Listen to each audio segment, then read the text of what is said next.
Hello, I'm Aiden Blake, 35 years old, standing in a quiet corner of my parents' backyard in Colorado Springs, Colorado, holding a cold beer, watching the twinkling lights strung across the pine trees for Thanksgiving.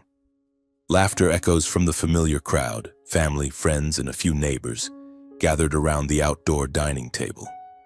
My mother, Margaret, is busy arranging plates of pumpkin pie, while my father, retired Colonel James Blake, stands among a group of fellow veterans, recounting his Desert Storm story for the 100th time.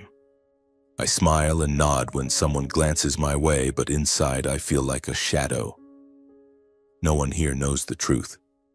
No one knows that I, Aiden Blake, the guy they think is a mundane logistics worker, am actually a colonel in Delta Force, the most elite special operations unit in the U.S. Army. I don't blame them. It's the cover I've chosen, or rather the cover my job forces me to wear. For national security, for the safety of those I love, and for the top secret missions I've poured blood, sweat, and fragments of my soul into, I must live a lie. To my family, I'm the failure, the eldest son who left the military after a mysterious injury and transitioned to a civilian desk job in supply chain management. A boring, safe, unremarkable job in a family steeped in military glory like the Blakes. But the truth is an entirely different beast, and it's roaring in my chest, begging to be let out. Before I tell you what happens next, let me know where you're reading from. Drop a like if you've ever had to hide your success from those who doubt you. I grew up in the shadow of the Blake family's military tradition. Colorado Springs, with its majestic Rocky Mountains and crisp air, was where every child in our family was raised on stories of courage, honor, and duty. My father, James, was an Army colonel who fought in 2 wars and brought home a cabinet full of medals. He's the kind of man who commands a room not just because of his imposing presence, but because of the stories he tells. Stories of soldiers surviving under fire, of life or death decisions on the battlefield. My mother, Margaret, is a strong woman who always supported my father, but also set sky-high expectations for her 3 children. Me, my younger sister Lily, and my younger brother Connor.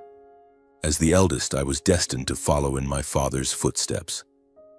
I remember evenings around the dinner table when my father would talk about his days in Vietnam, his eyes alight with pride. "Aiden," he'd say, pointing at me with a half-serious smile, "you're going to do great things. The Blakes don't produce ordinary men." I was only 10, but those words etched themselves into my mind like a vow. I never wanted to disappoint him. I excelled in school, performed well in sports, and when I entered West Point Military Academy, I was one of the top cadets in my class.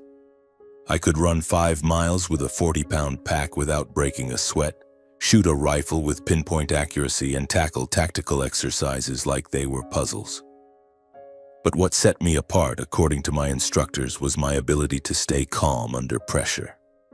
"Blake," one commander told me, "you've got the coolest head I've ever seen. You were born for big things." And I did big things. After West Point, I was selected for Delta Force, a chance only a fraction of a percent of the military could dream of. Delta isn't something you apply for and walk into. They choose you, test you, and if you're not strong enough, they cut you without mercy. I survived the grueling months of training at Fort Bragg, where I learned to endure deserts, jungles, and suffocating interrogation rooms. I learned to shoot faster than a heartbeat, defuse bombs, and lead a special ops team through the most dangerous places on Earth. When I officially joined Delta Force, I knew I'd found where I belonged. But with that glory came a cost. Delta Force isn't just a job, it's a secret. No one, not even my family, could know. To protect the missions and keep my loved ones safe, I had to build a cover.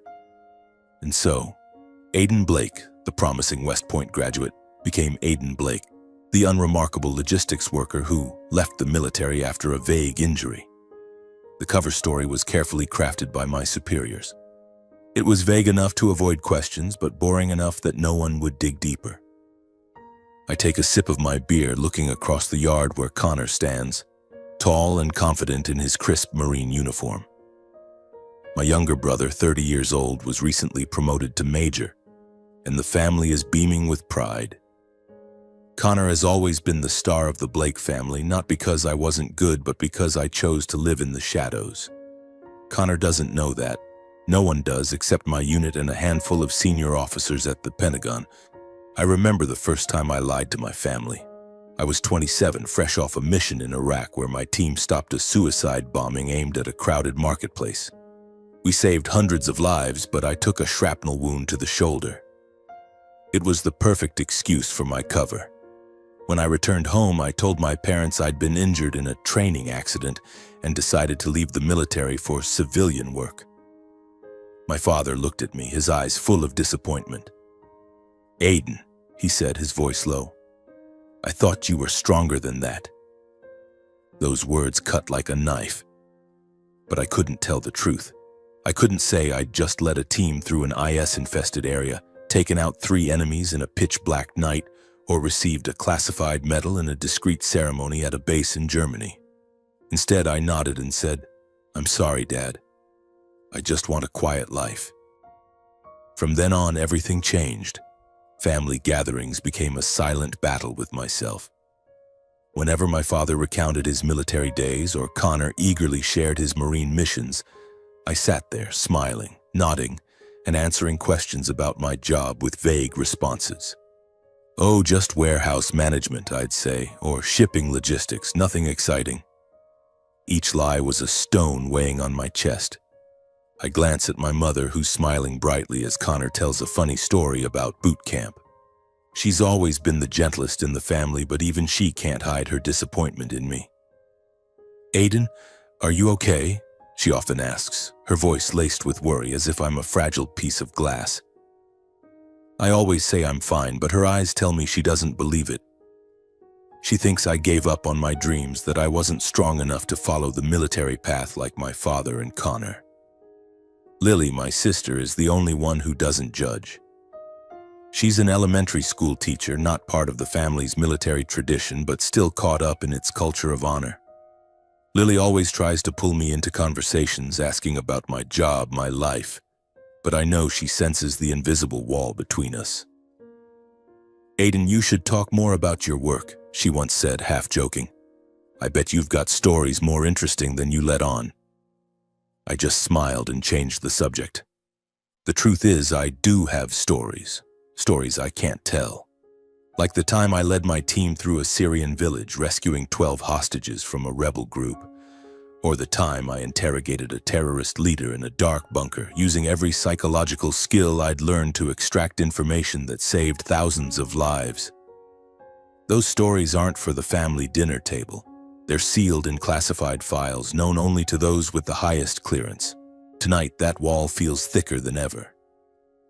I look at Connor, surrounded by people patting his shoulder and congratulating him. I'm proud of my brother, truly. But every compliment for Connor is a reminder that I can't share my own glory. I used to think I could handle it, the isolation, the misunderstanding.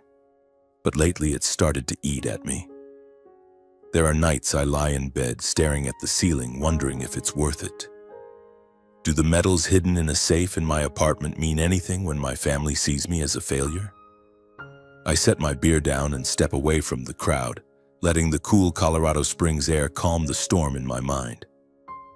I look up at the starry sky, and for a moment I'm back in the Afghan desert under that same sky, preparing for a raid on an enemy stronghold.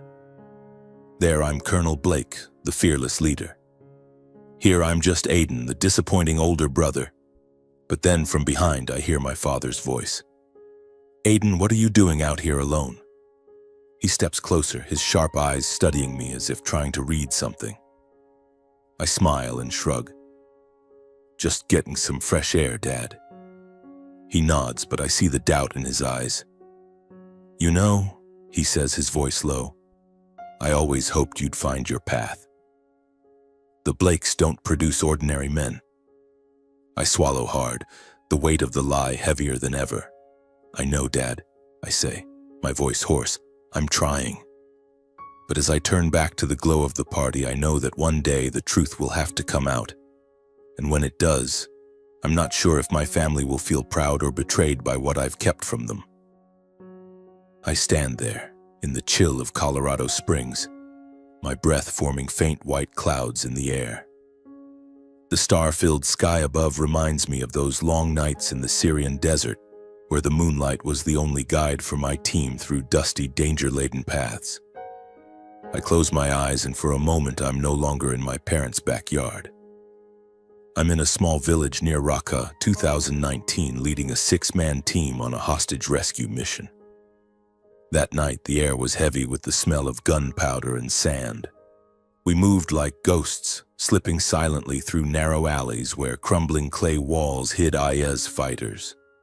I, Colonel Aiden Blake, led the Delta Force team, codenamed Ghost, for my ability to vanish and reappear without a trace. Our mission was to rescue a group of Western journalists held hostage in a fortified house at the village's center. We had only hours before the terrorists would carry out their execution threat. I remember every heartbeat, steady despite the adrenaline pumping through my veins. My team, consisting of Hawk with his razor-sharp sniper skills, Doc with his life-saving medical expertise, and Viper with his lightning-fast bomb disposal, moved on my hand signals.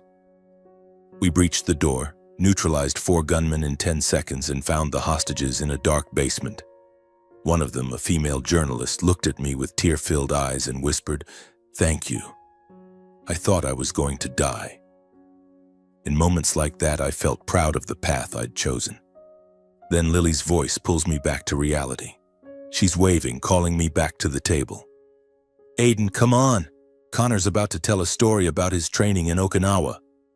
I smile, walking toward the light, but inside I feel a void.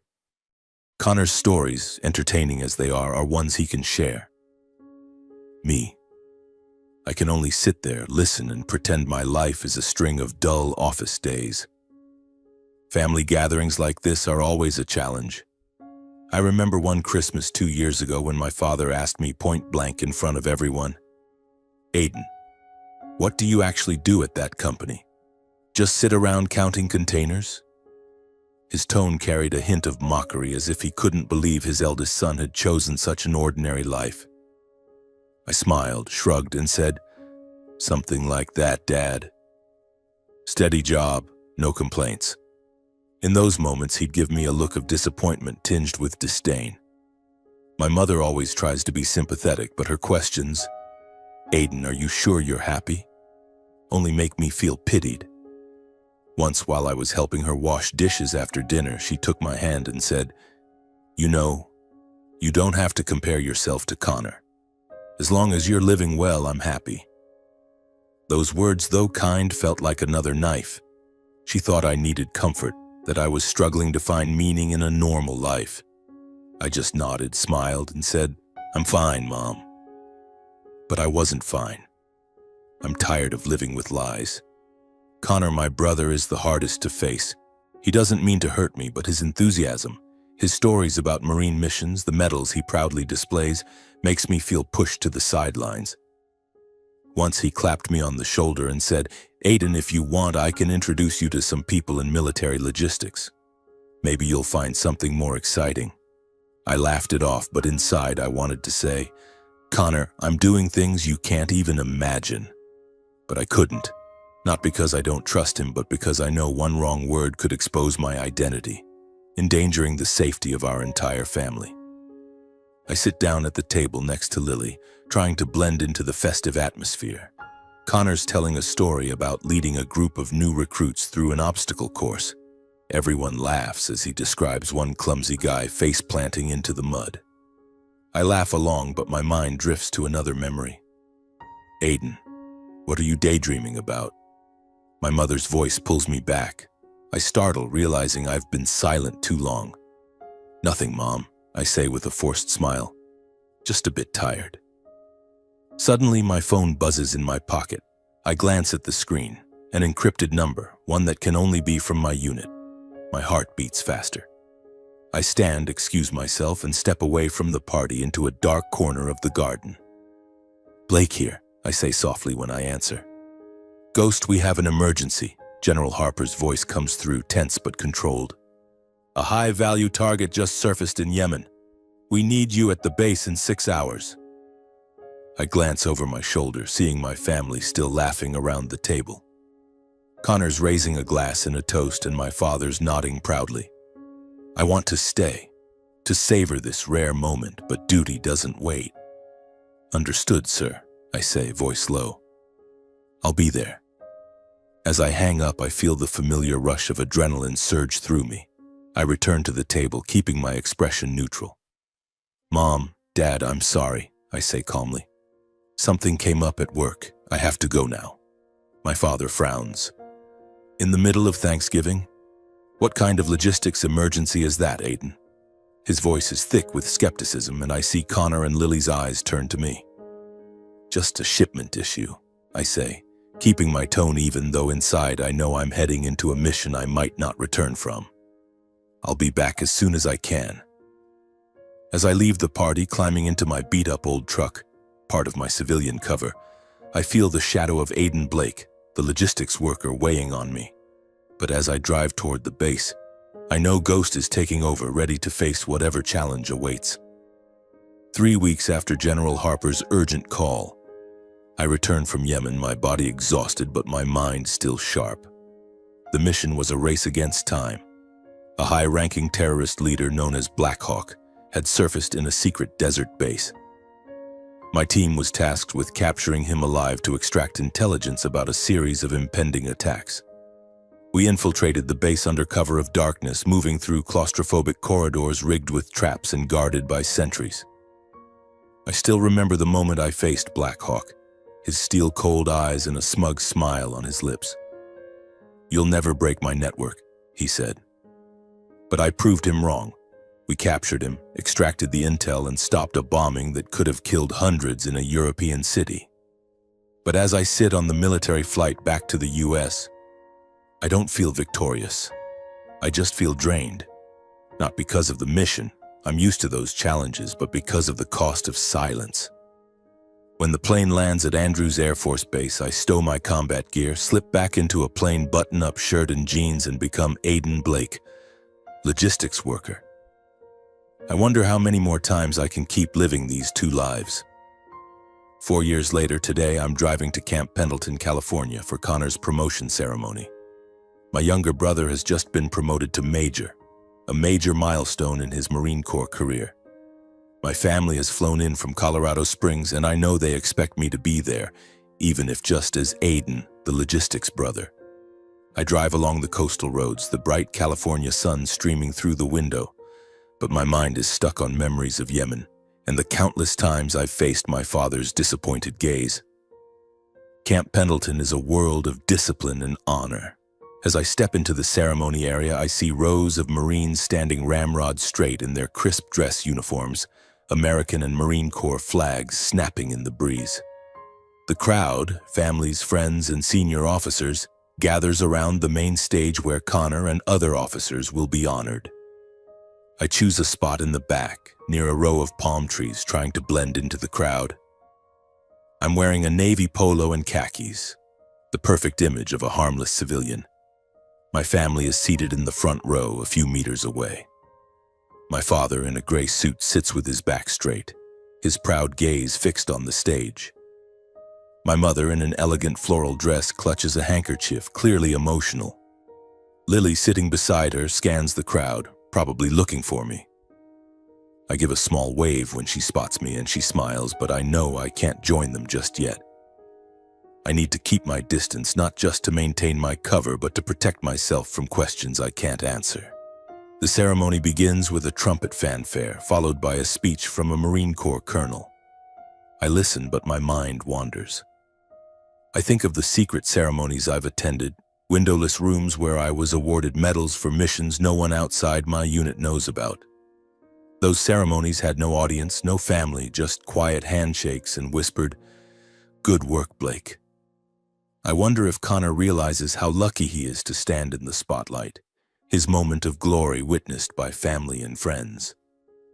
When Connor's name is called, I see my brother stride onto the stage, confident and strong. The crowd claps and I hear my mother choke up. My father stands, clapping heartily, a radiant smile on his face. I clap too, but from my shadowed corner it feels like I'm in another world. Connor deserves this, I know. But part of me is jealous. Not of his success, but of the freedom to display it openly. After the pinning ceremony, the event shifts to a reception. The honored officers mingle with the crowd, shaking hands and posing for photos with their families. I see Connor hug Mom, shake Dad's hand, and joke with Lily. I start to move toward them to offer my congratulations, but hold back. I don't want to draw attention, don't want to face questions like, "Aiden, how's your job?" Or "Why didn't you stay in the military like Connor?" Instead, I stay put, watching from afar, trying to blend into the crowd like an outsider. But then I feel eyes on me. I turn and catch General Harper, my former commander from several Middle East operations, standing a few meters away, talking to a group of Marine officers. Harper is a tall, silver-haired man with eyes sharp as razors. He's seen me at my most dangerous, like that time in Syria when I led my team through a minefield to rescue hostages. He also deployed me on the Yemen mission 4 years ago. He knows who I am, what I've done. I try to turn away, hoping he doesn't recognize me in my civilian clothes. But it's too late. Harper strides over, a grin spreading across his face. "Colonel Blake," he calls out, his voice clear and loud enough for those nearby to hear. "Didn't expect to see you here." My heart stops. I see my mother turn, her eyes wide. My father frowns as if he thinks he misheard. Connor, standing a few steps away, looks at me with confusion. Lily just smiles as if she thinks it's a joke. But I know there's no escaping this moment. "Sir," I say, keeping my voice low, trying to stay calm. "Just Aiden now. I'm not in the military anymore." I hope Harper picks up the cue, realizes I'm trying to maintain my cover. But whether from excitement or a lapse in judgment, he presses on. "Not in the military? Come on, Blake. You're one of the best Delta Force ever had. Remember the Raqqa op? You saved our whole team from a damn trap." He laughs heartily, clapping my shoulder. But each word is a hammer blow to the wall of secrecy I've built over the years. I see my father step forward, his eyes narrowing with suspicion. "Aiden," he says, his voice low but sharp. "What's this about? Colonel? Delta Force?" My mother and Connor draw closer, and I feel the weight of dozens of eyes from the crowd. I want to run, to vanish like the ghost I was on the battlefield. But I know I can't. The moment I've dreaded for years has arrived. I take a deep breath, feeling the world slow down. "Dad, Mom, Connor," I begin, my voice hoarse with tension. "There are things I've never told you. Not because I wanted to hide them, but because I had to. For national security, for the safety of our family." My father crosses his arms, his gaze boring into me. "Speak, Aiden. Tell the truth." I glance around, seeing Harper standing there, finally realizing what he's done. He gives a slight nod, as if giving me permission to go on. And so, I do. "I never left the military," I say, my voice growing steadier. "I'm a colonel in Delta Force, the Army's Special Operations Unit. My work is classified. I couldn't tell anyone, not even you. The logistics job, leaving the military, that was a cover. I had to do it to protect you and to complete my missions." Silence falls. My mother covers her mouth, her eyes welling up. Connor stares at me like I'm a stranger, but in his eyes I see a mix of shock and admiration. My father, always the stoic one, stands frozen as if processing the information. "Delta Force?" he repeats, his voice low. You've been in Delta Force this whole time?" I nod. "Yes, Dad. I've led operations in Iraq, Syria, Afghanistan. I've done things I can't go into detail about, but I never gave up my path. I just couldn't let you know." My mother steps forward, wrapping her arms around me, tears soaking my shoulder. "Aiden, why didn't you say anything? We thought—" She trails off, her voice breaking. "We thought you weren't strong enough." I hug her back, a lump in my throat. "I'm sorry, Mom. I didn't have a choice." Connor steps forward, placing a hand on my shoulder. "Aiden," he says, his voice shaky. "You're a colonel? You're Ghost?" I manage a weak smile. "That's my call sign." The ceremony ends, but my family isn't ready to leave. We sit in a quiet corner of the base under the shade of a large palm tree. I tell them part of the truth, what I'm allowed to share. I talk about West Point, the grueling training to join Delta Force, the sleepless nights on the battlefield. I don't go into mission details, but I say enough for them to understand I've lived a life they never imagined. My father, who's always been the hardest on me, sits silently for most of the story. Finally, he looks at me and says, "Aiden, I was wrong. I thought you gave up, but you've gone beyond anything I ever did." In his voice, I hear respect, something I've craved for so long.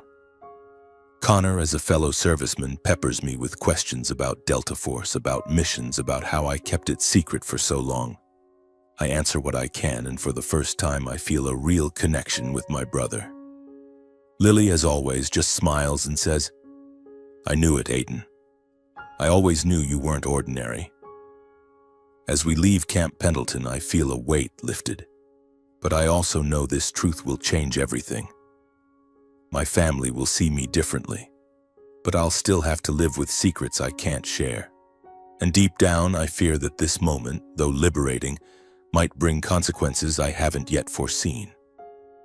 3 days after the ceremony, I received an encrypted email from Delta Force Command. The subject was simple: urgent summons. My heart sank as I opened it, though I'd tried to brace myself for this.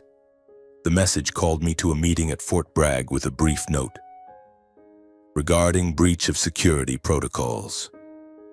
I knew immediately that the moment General Harper called me Colonel Blake in front of the crowd hadn't gone unnoticed by security overseers. I took an early flight to North Carolina, my mind in turmoil. For 10 years in Delta Force, I'd lived by an ironclad rule: no disclosures, no boasting, no traces. My cover was a shield, protecting not just me, but my family, my teammates, and the missions we'd bled for. But at Camp Pendleton, through no direct fault of my own, that wall of secrecy had crumbled. I wondered how I could justify myself, or whether the career I'd sacrificed everything to build would vanish over one careless moment.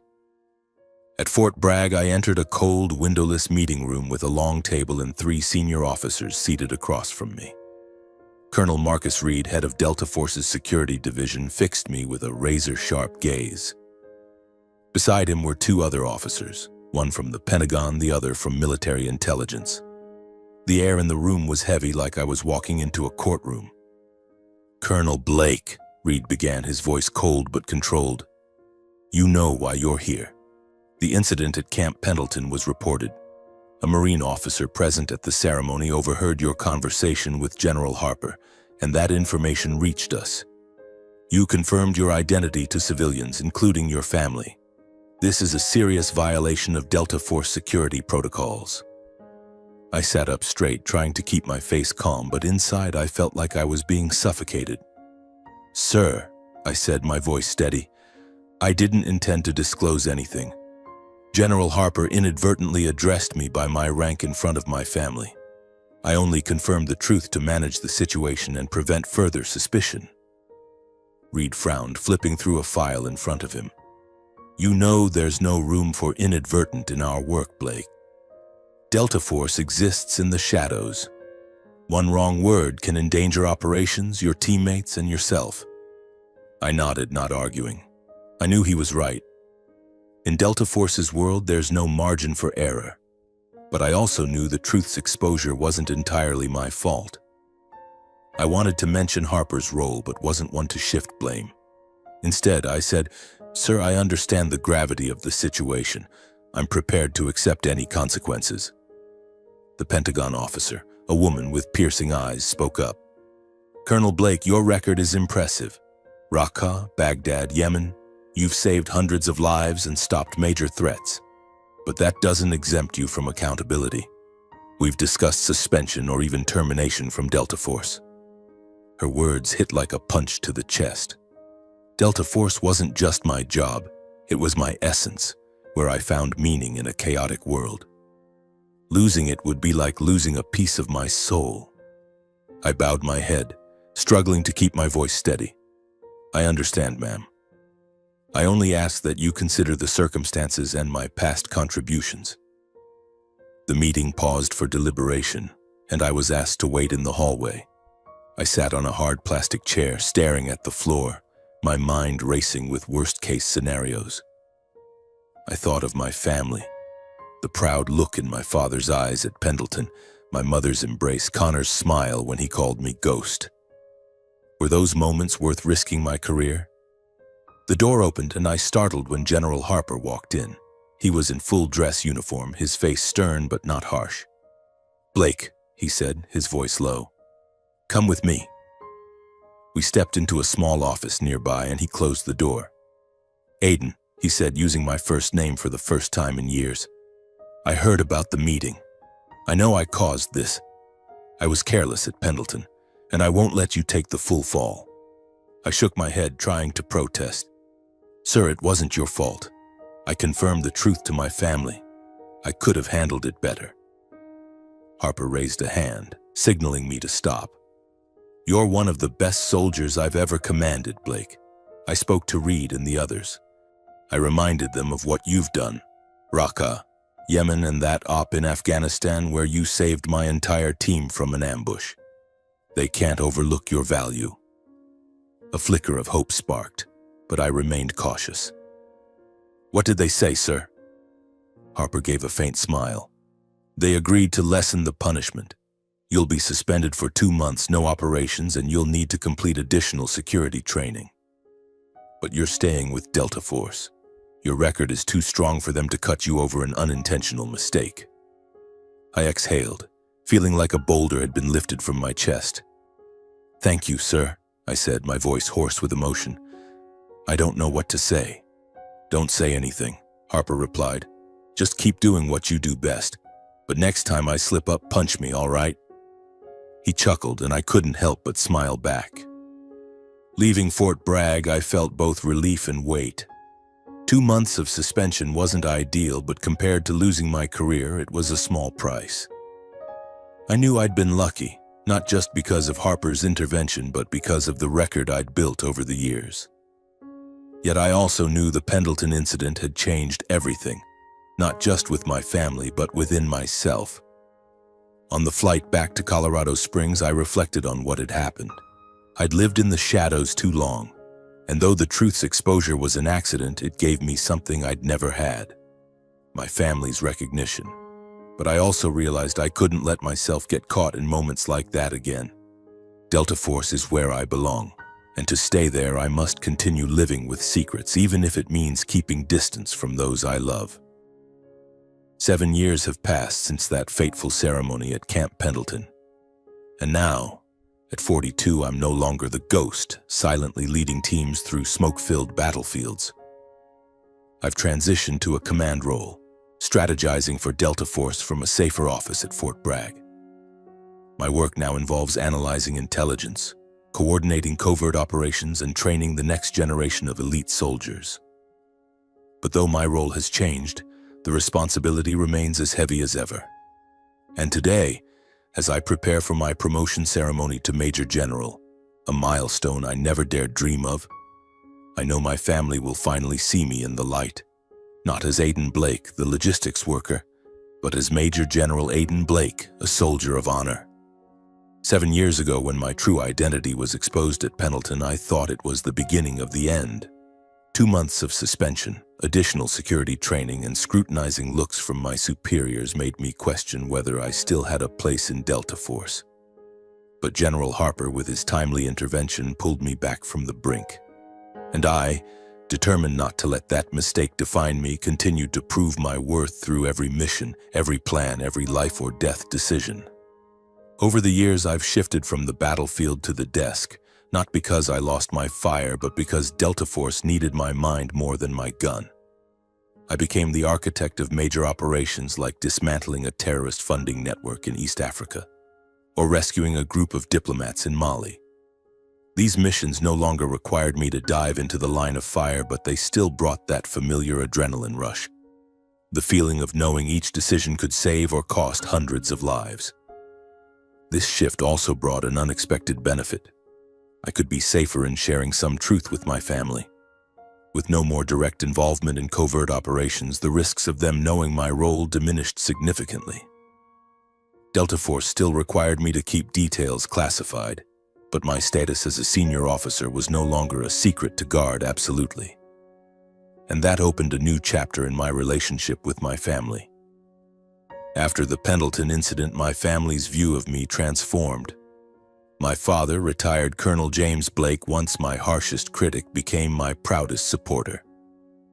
I remember the first evening after returning from Fort Bragg when he invited me into his study, a room filled with military memorabilia from medals to photos of him in uniform.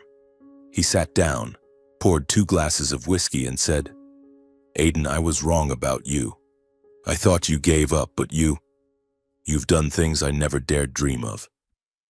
Those simple, heartfelt words broke down the wall between us.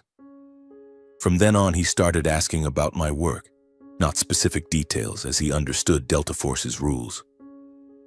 I told him about my days at West Point, the lessons I learned from commanders. Sometimes I shared non-classified stories like training a team of young soldiers at Fort Bragg. He listened, his eyes alight, and for the first time in my life I felt he truly saw me. My mother, Margaret, carried a different kind of pain. She felt guilty for the years she misunderstood me, for her unintentional words like, "Aiden, are you okay?" or, "As long as you're happy, I'm happy." During one family dinner, she took my hand and said, "Aiden, I'm sorry for not believing in you. I just want you to know I'm proud, not just of what you've done, but of who you are." I hugged her, feeling the warmth I'd longed for, and I knew the wounds between us were healing. Connor, my brother, changed the most. As a Marine Corps major, he'd unknowingly hurt me with his boasts about his career, unaware I was living a life 100 times more dangerous. After Pendleton, he made an effort to reconnect. We started talking regularly, and sometimes he'd fly to Fort Bragg to visit. Over beers at a bar near the base, he looked at me and said, "Aiden, I thought I was the family hero. Turns out you're the real one." "Ghost, huh?" I laughed, clapping his shoulder. "Just a call sign, Connor. You're a hero in your own way." From there, we started sharing more, not just about the military, but about life, family, and dreams we once thought impossible. Connor became my closest friend, something I never imagined possible. Lily, my sister, remained the easiest to be around. She didn't ask too much about my work, but always knew how to make me laugh. Once, she sent me a drawing by one of her students, a superhero sketch labeled Colonel Blake's Secret Hero. I hung it in my office, a reminder that even with all I had to hide, there were people who loved me for who I am. 7 years after Pendleton, at a Thanksgiving dinner in Colorado Springs, I witnessed the biggest shift in how my family saw me. My parents' house was decked out with twinkling lights and autumn wreaths. Guests included friends, neighbors, and a few veterans who served with my father. I wore a simple button-up shirt, trying to blend in as always, but this time things were different. As everyone gathered around the table, my father stood, raising a glass of wine. "I'd like to say a few words," he began, his voice deep and commanding. "The Blake family has always been proud of our military tradition. But today I want to honor someone special. My son, Major General Aiden Blake, a commander in the Army's Special Forces." The room erupted in applause. My face flushed, not from embarrassment but from emotion. For the first time I was acknowledged publicly, not as a logistics worker but as a soldier, a commander, a hero. My father looked at me, his eyes brimming with pride, and I saw my mother wipe away tears at the end of the table. After dinner, my mother led everyone to a corner of the living room, where she'd created a memorial area for me. It was a small table with my West Point graduation photo, a few public medals I was allowed to display, and a rare photo of me in uniform taken during an internal ceremony. "This is our Aiden," she said, her voice trembling. "We didn't know how incredible our son was for so long, but now we want everyone to know." I stood there silent, my heart swelling. The years of living in the shadows, the lonely nights wondering if I was doing the right thing, all of it felt worth it in that moment. A month later, I stand before a mirror in my Fort Bragg office, adjusting my dress uniform with its gleaming insignia. Today is the day I'm promoted to Major General, a milestone I never thought I'd reach as a young cadet at West Point. The ceremony takes place in a grand hall on the base, attended by senior officers, teammates, and, for the first time, my family. As I step onto the stage, I see my father, mother, Connor, and Lily in the front row. My father, in his gray suit, nods at me, his eyes saying, "You did it." My mother holds Lily's hand, tears glistening on her cheeks. Connor, in his Marine uniform, flashes a proud smile. For the first time, I don't feel like I'm standing alone. General Harper, now retired but invited as a guest of honor, steps up to pin my new rank. "Aiden Blake," he says, his voice echoing through the hall, "you've served this country with courage, wisdom, and silent sacrifice. Today, we honor not just a soldier, but a leader." As the Major General stars are pinned to my shoulders, the crowd applauds, but my eyes are on my family. I see my mother stand, clapping fiercely, and my father, always stoic, rise too, his eyes misty.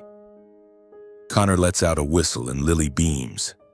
In that moment, I'm no longer Ghost. I'm Aiden Blake, seen, recognized, and loved. The ceremony ends and my family stays to celebrate at a small restaurant near the base. We laugh, share stories, and for the first time I feel I can share part of my true self without fear. But I also know that even as a Major General, I carry secrets I can never reveal. There are missions, decisions, and memories that will forever remain in the shadows. As I see my family off at the airport, Connor grabs my shoulder and says, "Aiden, I'm proud to be your brother, but next time don't make me wait 7 years to know how awesome you are, okay?" I laugh, hug him, and promise to try.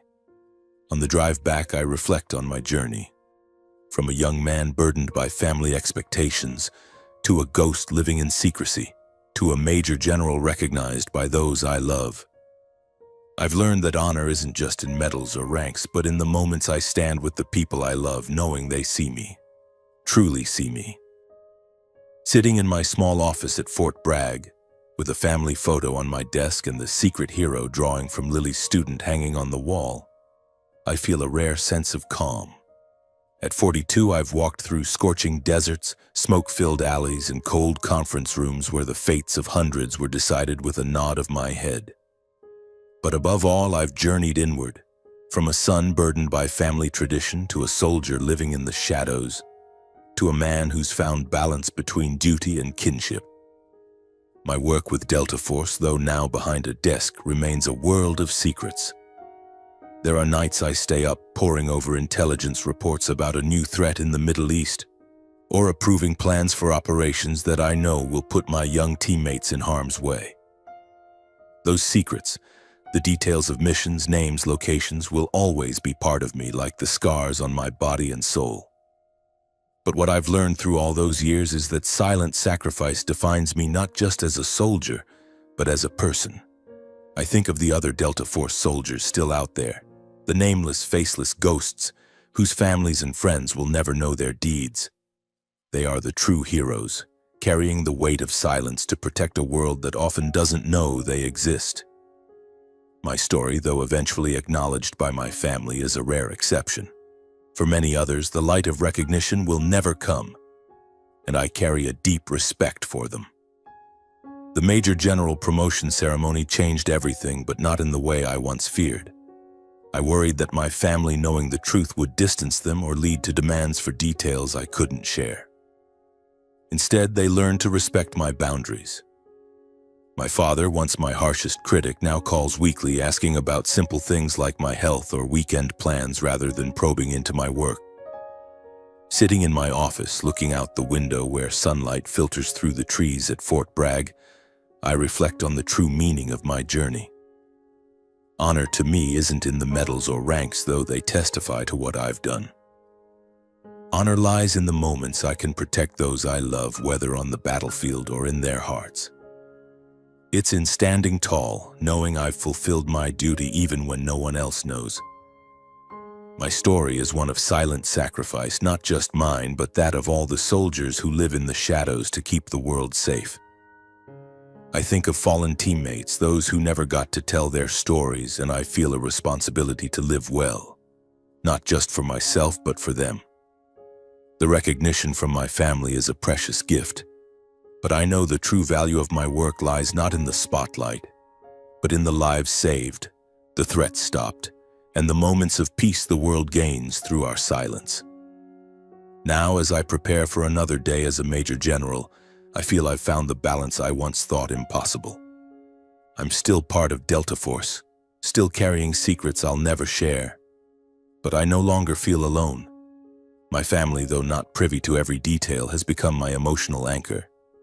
They don't need to know the specifics of operations in Raqqa, Baghdad, or Yemen.